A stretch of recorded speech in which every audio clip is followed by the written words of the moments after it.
சமிதா, தோசை சாப்பிட்றியா? வேணாம்மா, எனக்கு வீட் பாஸ்தா தான் வேணும். செஞ்சு தரீங்களா? Okay, ton. வீட் பாஸ்தா எப்படி செய்யறதுன்னு பார்த்துடலாங்களா? இது நல்லா க்ரீமியா இருக்கு. ஒரு பாத்திரத்துல தேவையான அளவு தண்ணி சேர்த்து அதை நல்லா கொதிக்க வச்சிடும். நான் இன்னைக்கு 1 கப்பு பாஸ்தா எடுத்துக்கிறேன். அது கூட 1 ஸ்பூன் எண்ணெய் விட்டுக்கிறேன்.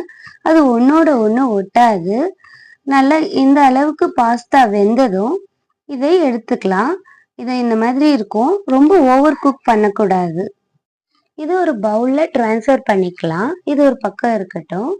ஒரு பேன்ல பட்டர் சேர்த்து அது நல்லா உருக்குனதும் இது கூட நான் 1/2 கப்பு கோதுமை மாவு எடுத்திருக்கேன். இது நல்லா கலந்து விட்டுக்கிறேன்.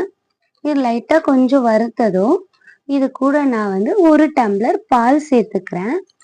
இது சேர்த்து நல்லா கலந்து விடணும். விஸ்கு வச்சு நல்லா கட்டி கட்டியா வராம அது நல்லா கலந்து விடணும். இந்த மாதிரி வந்ததும் இது கொஞ்சம் கெட்டியா இருக்கு. நான் பாஸ்தா வேக வச்ச தண்ணியை அது கூட சேர்த்துக்கிறேன். நல்லா கலந்து விட்டுட்டு தேவையான அளவு உப்பு சேர்த்துக்கிறேன். உப்பு சேர்த்து நல்லா கலரி விட்டதும் இப்போ இந்த கொதி வந்தது பார்த்தீங்களா, இந்த பபிள்ஸ் வந்ததும் நான் வேக வச்ச பாஸ்தாவை இது கூட சேர்த்துக்கிறேன். இப்போ தேவையான அளவு மிளகுத்தூள் சேர்த்துக்கிறேன். நான் 1 ஸ்பூன் சேர்த்துக்கிறேன். சேர்த்துட்டு நல்லா கலந்து விட்டுக்கிறேன். இப்போ நான் மொசரல்லா சீஸ் சேர்த்துக்கிறேன்.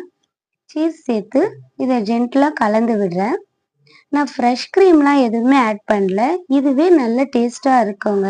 சிம்பிள் அண்ட் டேஸ்ட் ஈஸியான பாஸ்தா ரெடி.